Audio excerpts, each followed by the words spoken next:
The best news in technology and beyond. This is Crockel's News. The recent death by suicide of celebrity Caroline Flack is the latest tragedy in a long line of seemingly unrelated deaths by social media. In Caroline's case, she also had the pressure of the police and the CPS, who, in spite of a request from her ex-partner Lewis Burton, were pushing the case to go forward. Anyone who's ever been harassed on social media will know how hard it is to get the police or the CPS to take any notice whatsoever.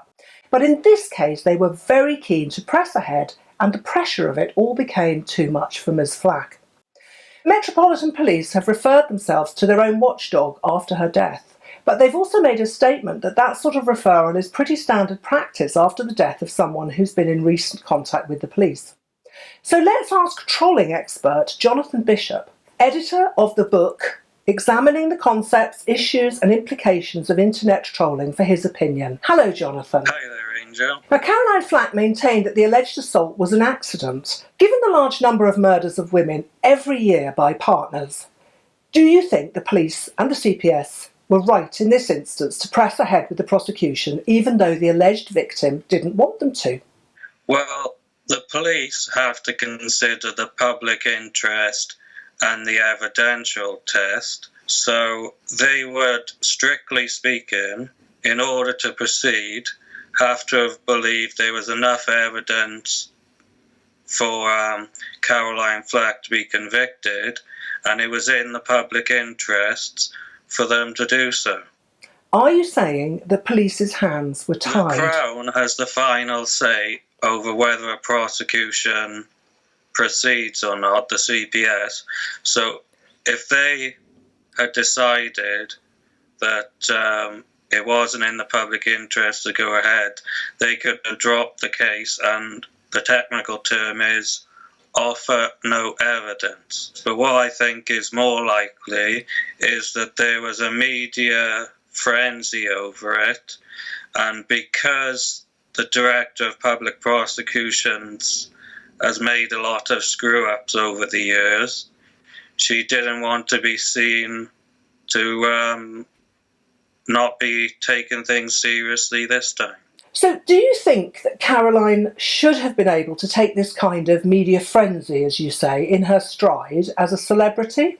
Well, normally I would say that celebrities should have a thicker skin than ordinary members of the public, who should be expected to have what's known as a thin skull.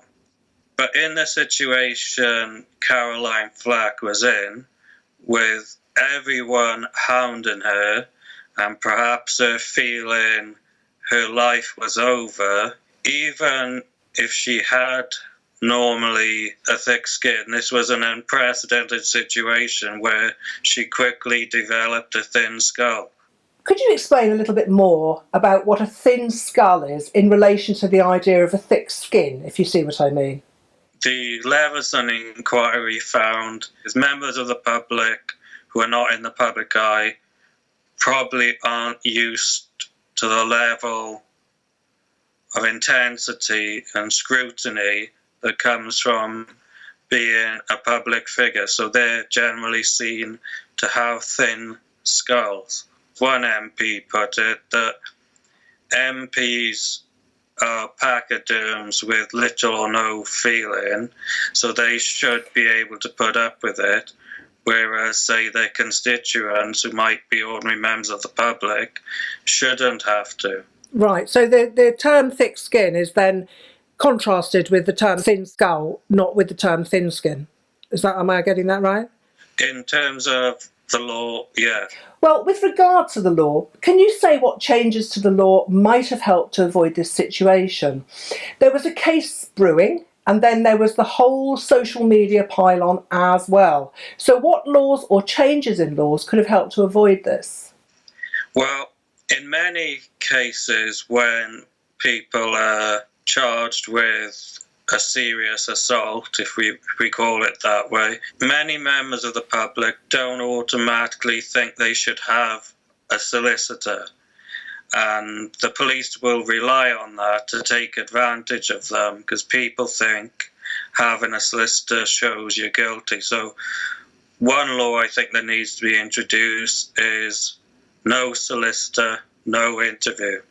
So the police wouldn't be allowed to do anything unless a member of the public, including celebrities, were represented. If you're arrested, you're entitled to a duty solicitor, aren't you? That's correct, but then sometimes police do preliminary investigations where they'll visit people's homes and have a chat with them only to get incriminating evidence out to them. So I would prevent that practice. So essentially the police's power to investigate would be restricted to a solicitor in the cases of people with either mental disorders or mentally vulnerable. They wouldn't be allowed to arrest that person until an appropriate adult was present. They might be able to detain them, but they wouldn't be allowed to arrest them.